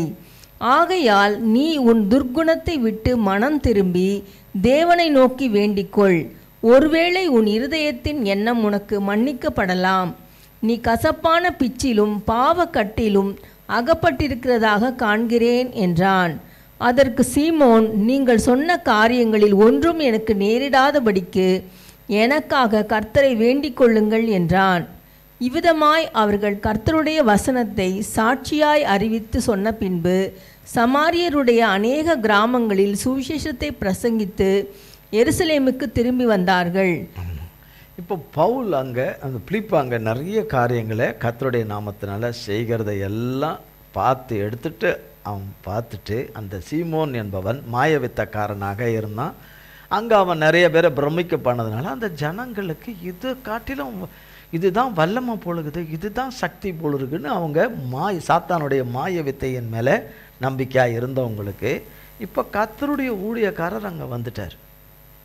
அந்த இடத்துக்கு அவர் மூலமாக பிலிப்பு என்கிற அந்த ஊழியர் மூலமாக கர்த்தர் அநேக காரியங்களை செய்கிறதெல்லாம் கேள்விப்பட்ட போது, இவனும் இவ்வளோ பெரிய அற்புதங்கள்லாம் நம்மெல்லாம் ஒன்றுமே இல்லையே, அப்போ இது அதோட பெரிய சக்தியாக இருக்குது, இது நமக்கு வேணும், இது நமக்கு வேணும், இதை வச்சுக்கிட்டு நம்ம நிறைய வியாபாரம் பண்ணலாம், இதை வச்சுக்கிட்டு நிறைய வியாபாரம் பண்ணலாம். இது எனக்கு கிடச்சிச்சின்னா நான் யாருக்கெல்லாம் சொல்கிறோன்னு நீங்கள் கையை வைங்கன்னு சொல்கிறனோ, கை வைக்கிறனோ அவங்களுக்கு எல்லாருக்கும் பரிசுத்த ஆவியானவர் கிடைக்கணும், அப்போ அதுக்கு காசு அப்படின்னு சொல்லிட்டு அந்த அடிப்படையில் அவன் அதை நினச்சிக்கிட்டு இருக்கிற நேரத்தில் பேதுருவும் யோவானும் அந்த இடத்துக்கு வராங்க. அந்த பகுதிக்கு அப்போஸ்தலர்களால் அனுப்பப்பட்டு வராங்க. வந்து இப்போ வரும்போது இப்படிப்பட்ட காரியத்தை அவன் கேட்கும்போது அவர்கள் கோபமடைந்து, பரிசுத்த ஆவியானவரை நீ என்ன நினச்ச, உலகத்தில் எதை கொடுத்தோம் அவரை வாங்கவே முடியாது சொல்லிட்டு, இந்த உலகத்தையே கொடுத்தாலும் அவரை வாங்கவே முடியாது, அது காட்டிலும் இன்னும் வேறு எதையும் கொடுத்தாலும் வாங்க முடியாது என்று சொல்லி அவனை கடிந்து கொண்டு அவனை சத்தம் போட்டு அப்போ அவன் அலறான், கதறான், எனக்கு கர்த்தர்கிட்ட வேண்டிக்குங்க, நான் தவறுதலாக இது மாதிரி பண்ணிட்டேன், என்ன வேண்டிக்குங்கன்னு என்று சொல்கிறான். பிறகாலே அவர்கள் சமரியாவிலே கர்த்தருடைய வார்த்தைகளை எல்லாம் பிரசங்கிக்கிறார்கள்.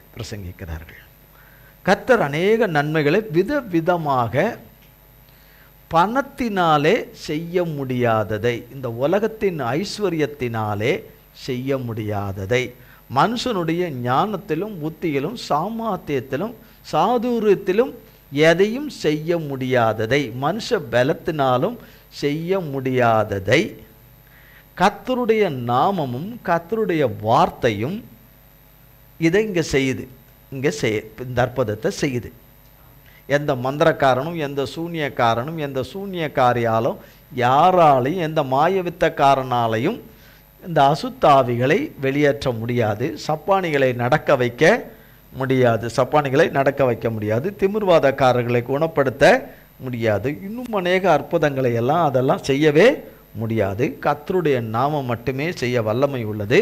அது தம்முடைய ஊழியன் மூலமாக கர்த்தர் அதை செய்துக்கிட்டு வர்றார். இப்படி இருக்கிற வேளையில் கர்த்தருடைய இரக்கம், கிருபையும் இரக்கம் ஒரு மனுஷன் மேலே வருது. ஒரு மனிதன் ஒரு இடத்துல இருக்கிறான், தேவனை குறித்து கேள்விப்பட்டிருக்கிறான். ஆனால் தேவனுடைய குறித்த காரியங்கள் எனக்கு நிறைய தெரிய வரணும், ஏசப்பாவை குறித்த காரியம் தெரிய வரணும், அவருடைய பிறப்பு, அவருடைய கல்வாரி மரணம், உயிர்த்தெழுதல், இதையெல்லாம் எனக்கு இன்னும் கொஞ்சம் நல்ல விவரமாக தெரிய வரணும், அவரை நான் சொந்த இரட்சகராக ஏற்றுக்கொள்ளணும், அவரிலே நான் ஞானஸ்தானம் பெற்று அவருடையவனாக நான் மாறி வாழணும் என்று ஒருவருடைய உள்ளத்தில் ரொம்ப விருப்பம் இருக்குது. ஆனால் அவரிடத்துல கர்த்தருடைய வார்த்தையை சொல்லக்கூடிய மனிதர்கள் யாருமே இல்லை. பிலிப்புக்கு கர்த்தர் ஒவ்வொருத்தர் ஊழியக்காரருக்கும் அப்போஸ்தலர்களுக்கும் கர்த்தர் விசேஷித்த வரங்களை எல்லாம் கிஃப்டாக கொடுத்துருந்தார். வரங்களை எல்லாம் புரியுதா? வரங்களை எல்லாம் கிஃப்டாக கொடுத்துருந்தார். இந்த பிலிப்பு என்பவருக்கு பிரசங்கிக்கிற கிருபைகளும் வரங்களும், கர்த்தருடைய நாமத்தினாலே அற்புதங்களை, அதிசயங்களை, அடையாளங்களை செய்கிற வரங்களும். இப்போ ஒரு உதாரணத்துக்கு, இப்போ அவர் டெல்லியில் இருக்கிறார்னு வச்சுக்கோங்க. இந்த பிலிப்பு என்பவர் டெல்லியில் இருக்கிறார்னு வச்சுக்கோங்க. டெல்லின்னா தெரியுமா? டெல்லி தெரியுமா? தெரியும். வெளிநாட்டில் இருக்கிற ஒரு தலைநகரம். அந்த இடத்துல இருக்கிறார்னு வச்சுங்க. இப்போ கர்த்தருடைய வார்த்தையை இருதயபூர்வமாக ஒருத்தர் விரும்புகிறாரு, அவருக்கு கர்த்தருடைய வார்த்தை இப்போ உடனே சொல்லணும் அப்படின்னா, அவர் இப்போ சென்னையில் இருக்கிறாருன்னு வச்சுங்க, விரும்புகிறவர். இவர் டெல்லியில் இருக்கிறாருன்னு வச்சுங்க. கர்த்தர் ஆவியானவருடைய கிருபையினாலே அடுத்த 2வது நிமிஷமே சென்னைக்கு வந்துடுறாரு. அவர் எங்கிருந்து? வேற எதுலையாவது வர முடியுமா? ஆவியானவரால் இங்கே வந்துடுறார். அப்படிப்பட்ட ஒரு கிருபையை இவருக்கு கொடுத்துருக்காரு விசேஷமாக. இங்கே இருக்கிற அங்கே இருக்கிறது, அங்கிருந்தால் அங்கே இருக்கிறது அப்படிங்கிற ஒரு பெரிய ஒரு கிஃப்டை இவருக்கு கொடுத்துருக்கிறார். வாசிப்போம் 26ஆம் வசனத்திலிருந்து. பின்பு கர்த்தருடைய தூதன் பிலிப்பை நோக்கி, நீ எழுந்து தெற்கு முகமாய் எருசலேமிலிருந்து காசா பட்டணத்துக்கு போகிற வனாந்தர மார்க்கமாய் போ என்றான். அந்தபடி அவன் எழுந்து போனான். அப்பொழுது எத்தியோப்பியருடைய ராஜஸ்திரீயாகிய கந்தாகே என்பவளுக்கு மந்திரியும் அவளுடைய பொக்கிஷம் எல்லாவற்றிற்கும் தலைவனுமாயிருந்த எத்தியோப்பியனாகிய ஒருவன் பணிந்து கொள்ளும்படி எருசலேமுக்கு வந்திருந்து ஊருக்கு திரும்பி போகும்போது தன் ரதத்திலே உட்கார்ந்து ஏசாயா தீர்க்கதரிசியின் ஆகமத்தை வாசித்து கொண்டிருந்தான். ஆவியானவர், நீ போய் அந்த ரதத்துடனே சேர்ந்து கொள் என்று பிலிப்புடனே சொன்னார். அப்பொழுது பிலிப்பு ஓடிப்போய் சேர்ந்து அவன் ஏசாயா தீர்க்கதரிசியின் ஆகமத்தை வாசிக்கிறதை கேட்டு, நீர் வாசிக்கிறவைகளின் கருத்து உமக்கு தெரியுமா என்றான். அதற்கு அவன், ஒருவன் எனக்கு தெரிவிக்காவிட்டால் அது எனக்கு எப்படி தெரியும் என்று சொல்லி பிலிப்பு ஏறி தன்னோடே உட்காரும்படி அவனை வேண்டிக் கொண்டான். அவன் வாசித்த வேத வாக்கியம் என்னவென்றால், அவர் ஒரு ஆட்டை போல அடிக்கப்படுவதற்கு கொண்டு போகப்பட்டார். மயிர் கத்தரிக்கிறவனுக்கு முன்பாக சத்தமிடாதிருக்கிற ஆட்டுக்குட்டியைப் போல அவர் தமது வாயை திறவாதிருந்தார். அவர் தம்மை தாழ்த்தின போது அவருடைய நியாயம் எடுத்து போடப்பட்டது. அவருடைய ஜீவன் பூமியிலிருந்து எடுபட்டு போயிற்று. அவருடைய வம்சத்தை யாராலே சொல்லி முடியும் என்பதே. மந்திரி பிலிப்பை நோக்கி, தீர்க்கதரிசி யாரை குறித்து இதை சொல்லுகிறார்? தம்மை குறித்தோ வேறொருவரை குறித்தோ எனக்கு சொல்ல வேண்டும் என்று கேட்டுக்கொண்டான். அப்பொழுது பிலிப்பு பேசத் தொடங்கி இந்த வேத வாக்கியத்தை முன்னிட்டு இயேசுவை குறித்து அவனுக்கு பிரசங்கித்தான். இவ்விதமாய் அவர்கள் வழிநடந்து போகையில் தண்ணீர் உள்ள ஓரிடத்திற்கு வந்தார்கள். அப்பொழுது மந்திரி, இதோ தண்ணீர் இருக்கிறதே, நான் ஞானஸ்நானம் பெறுகிறதற்கு தடை என்ன என்றான். அதற்கு பிலிப்பு, நீர் முழு இருதயத்தோடும் விசுவாசித்தால் தடையில்லை என்றான்.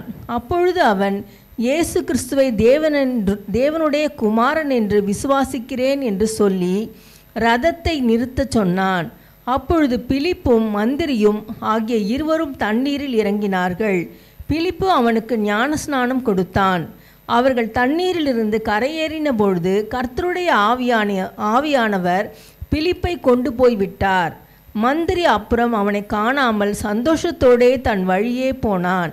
பிலிப்பு ஆசோத்திலே காணப்பட்ட அவர் அவ்விடத்திலிருந்து பிரயாணம் பண்ணி செசரியாவுக்கு வருகிற வரையில் சகல பட்டணங்களிலும் சுவிசேஷத்தை பிரசங்கித்து கொண்டு வந்தான். ஒரு எத்தியோப்பியாவுடைய ராணியுடைய மந்திரி, அவன் பொக்கிஷத்தை நிதி மந்திரி. அவன் எருசலேமுக்கு வந்திருந்த அவனுக்கு ஏசாயா தீர்க்கதரிசியின் புஸ்தகத்தை அவர் வாசித்துட்டே வரார். ரதத்தில் வாசிட்டே, குதிரையில் வாசித்துட்டே வரார். அவருக்கு விருப்பம் என்னென்னா, இதை குறித்த விளக்கம் வேணும். இது யாரை குறித்து சொல்லப்படுது? ஏசாயாவை குறித்து, அவரை குறித்து சொல்லப்படுதா, அந்த தீர்க்கதரிசி குறித்து சொல்ல, வேற யாரை குறித்து சொல்லப்படுது அப்படின்னு சொல்லிட்டு அவருக்கு ஏசப்பாவை குறித்து அறிஞ்சிக்கணும், தெரிஞ்சுக்கணும். இந்த வேத வசனத்தினுடைய கருத்தை என்ன, இதெல்லாம் தெரிஞ்சுக்கணும். யார் சொல்கிறதுன்னு அவருடைய வாஞ்சையும் ஆவலும் தாகமும் கர்த்தருக்கு மிகுந்த பிரியமும் ஏற்புடையதாக இருந்ததுனால ஆவியானவர் பிலிப்பினிடத்தில் சொல்லி, நீ இந்த வழியாக நீ போ அப்படின்னு அவருக்கு இன்ஸ்ட்ரக்ஷன் கொடுத்து அவனுடைய ரதத்தில் ஏற வராரு. அவரும் சரி இடம் கொடுக்குறார், வாங்க உட்காருங்கன்னு. உட்கார்ந்திருந்து கர்த்தருடைய வார்த்தையை கிறிஸ்துவை குறித்து சொல்லி ஆண்டவரை சொந்த இரட்சகராக ஏற்றுக்கொள்கிறார். ஏற்றுக்கொள்ளணும், ஞானஸ்தானம் பெறணும், நிறைய விருப்பங்கள் அவர் உள்ளுக்குள்ளே இருந்திருக்கு. அதை எல்லாம், அந்த நன்மை எல்லாம் செய்யணும்னு கர்த்தர் அவருக்கு கிருபை செய்தார். அந்த எத்தியோப்பியன் ஆகிய அந்த மந்திரிக்கு, நிதி மந்திரிக்கு கிருபை செய்தார். இங்கே அவனோடு கூட வந்தார், அந்த வழியில் வந்தார். ஆவியானவர் ஒத்தாசையில் அந்த வழியாக வந்தார். ஆவியானவர் ஒத்தாசையின் பலத்தினாலே ரதத்தில் ஓடி ஏறிக்கொண்டார். ரதம் என்பது மெதுவாலாம் போகாது, குதிரை எல்லாம் மெதுவாலாம் போகாது. நம்ம நடந்து போயெல்லாம் ஏறிக்கிற மாதிரிலாம் போகாது. அது நின்னா ஏறலாம். போய்கிட்டு இருக்கிறதுல எப்படி ஏறுவோம்? வீலுக்கு அடியில் தான் போயிடுவோம், இல்லை குதிரைக்கு அடியில் போயிடுவோம், அவ்வளோதான். சும்மா நடக்கும்போதே இரண்டிக்கிட்டு போய் தொப்புன்னு போய் விழுந்துடுறோம். அப்புறம் என்னாச்சு? அங்கே அவர் எல்லாம் சொல்லிவிட்டு ஞானஸ்தானம் கொடுத்துட்டு அவர் பார்த்துட்டு, இவ்வளோ பெரிய காரியத்தை கர்த்தர் இந்த மனிதன் மூலமாக, இந்த ஊழியர் மூலமாக கர்த்தருடைய வார்த்தையை சொல்லி எனக்கு எல்லாத்தையும் எனக்கு வெளிச்சம் போட்டு எல்லாம் காட்டி எனக்கு ஆண்டவர் முழுக்கு ஞானஸ்தானமும் எடுக்க வச்சு எல்லாவற்றையும் எனக்கு என் சொந்த தேசத்துக்கு என்ன சந்தோஷத்தோடு கூட எனக்கு திரும்பி செய்ய வச்சிருக்கிறாரே, இந்த ஊழியருக்கு நன்றி சொல்லுவோன்னு இப்படி சொல்ல, அப்படி திரும்பும்போது அவர் இல்லை. அவர் அடுத்த இதில் இருக்கார். அவருக்கு எப்படி இருந்திருக்கும்? வந்தார், கர்த்தருடைய வார்த்தையை பேசினார், கொண்டார், எல்லாமே சொன்னார், எடுத்துரைத்தார், சில கேள்விகளை கேட்டார், பதில் சொன்னேன், ஞானஸ்தானத்தை எடுக்கும்படி செய்தார், ஞானஸ்தானம் கொடுத்தாரு. நன்றி சொல்ல திரும்பி பார்க்கும்போது ஆளே இல்லை. ஆவியானவர் கொண்டு போயிட்டார். அவரை அந்த இடத்த விட்டு மறைஞ்சிட்டார். அது அவருக்கு கொடுத்த, கர்த்தர் கொடுத்த கிஃப்ட்டு. கர்த்தருக்கு ஸ்தோத்திரம். தேவரீர் நல்லவரும் நன்மை செய்கிறவருமாய் இருக்கிறீர். இப்போ அவ்வளோ வாஞ்சித்த அவருக்கு கர்த்தர் ஒருவரை அனுப்பி அவருடைய வார்த்தையை குறித்து அந்த சந்தேகங்கள் எல்லாம் தீர்த்து அவர்களுடைய இருதய விருப்பங்களை அவருக்கு நிறைவேற்றுகிற ஒரு நேரம் ஒன்று வருகிறது. அந்த நேரத்தில் அதை செய்து கொடுக்குறாரே. அப்போ அவரை விரும்புகிறவர்கள், அவரை நேசிக்கிறவர்கள், அவர் அவருடைய பிள்ளைகளை எப்பொழுதும் நேசிக்கிறார். அவருடைய பிள்ளைகள் அவரை நேசிக்கிறவர்களுக்கு அவர் அதையெல்லாம் நிவர்த்தியாக்கி சரியாக்கி கொடுக்க இன்றும் நல்லவராகவே, என்றைக்கும் நல்லவராகவே, எப்பொழுதும் என்றென்றைக்கும் நல்லவராகவே இருக்கிறவர், நன்மை செய்கிறவராக இருக்கிறார். ஆமென். அவரோட கை கோத்துக்கிட்டா இந்த பாக்கியம் கிடைக்கும். அவர்கிட்ட கை கோக்கலைன்னா நீ நானும் நடப்போம் மகனேன்னு ரெண்டு பேரும் அவர்கிட்ட, அப்பா நீங்கள் என்னை பிடிச்சி நடத்துங்கப்பா, என்னை பிடிச்சி நீங்கள் நடத்துங்க, நான் உங்களை பிடிச்சி நடந்தபோது வழுக்கிட்டேன், உங்கள் கையை விட்டுட்டேன், இப்போ நீங்கள் என் கையை பிடிச்சிக்குங்க, என் கையை பிடிச்சிக்குங்க, அப்போன்னா என் கை வழுகாது. பையன் கையை அப்பா கையை பிடிக்கிறதுக்கும் அப்பா பையன் கையை பிடிக்கிறதுக்கும் வித்தியாசம் இருக்குது. ஒரு குழந்தையினுடைய கையை அப்பா பிடிச்சிக்கிறதுக்கும் அப்பா கையை குழந்தை பிடிச்சிக்கிறதுக்கும் வித்தியாசம் இருக்குது. இல்லையா? குழந்தை காட்டிலும் அப்பா பலமானவர் தானே. அப்போ பரலோக தப்பம் எல்லாரை காட்டிலும் பலமானவர் இல்லை, மகா பலமானவர், மகா பராக்கிரமர். அவர் கை பிடிச்சிக்கிச்சுன்னா அந்த கை கீழே விடாது, காலை கையை உதறனா கூட கீழே விடாது இல்லையா? காலை கையை குழந்தை உதறுது, என்ன விடு விடு விடுன்னு, என்ன விடு விடு விடு விடு விடு விடுன்னு. ஆனால் அந்த கை விடுவது இல்லை. குழந்தை அப்பா கையை பிடிச்சிக்கிச்சுன்னா பட்டுன்னு கையை எடுத்துரும், கையை டக்குன்னு எடுத்துரும், டக்குன்னு எடுத்துரும். குழந்தைக்கு தீயில் போனோம்னா கரிகிறோன்னு தெரியாது, தெரியுமா? குழந்தைக்கு தெரியாது. அது நார்மலாக ஓடுற மாதிரி தீக்குள்ளே ஓடிடும். தண்ணியை பார்த்தோன்னா என்ன செய்யும்? ஓடிடும். புதக்கொடியை பார்த்தோன்னா அதுக்கு என்ன தெரியும்? நல்லா சுழல் மாதிரி பம்பரம் ஓடுதுன்னு சொல்லிட்டு நேராக அதுக்குள்ளே போயிடும். உள்ளே போனால் என்னவா? செத்துருவோம். அப்பா கையில் பிடிச்சிருந்தா அது சுழல், விட மாட்டார். அப்பா விட மாட்டார். அது அழிக்கிறது, அது நம்மை கொள்ளுகிறது, அதுக்கு விட மாட்டார், விட மாட்டார். இப்போ கர்த்தர் நல்லவரும் நமக்கு நன்மை செய்கிறவருமாய் இருக்கிறார். இந்த வார்த்தைகளை கர்த்தர் நமக்கு பல மடங்காய் ஆசீர்வதிக்கவே ஆசீர்வதிப்பாராக.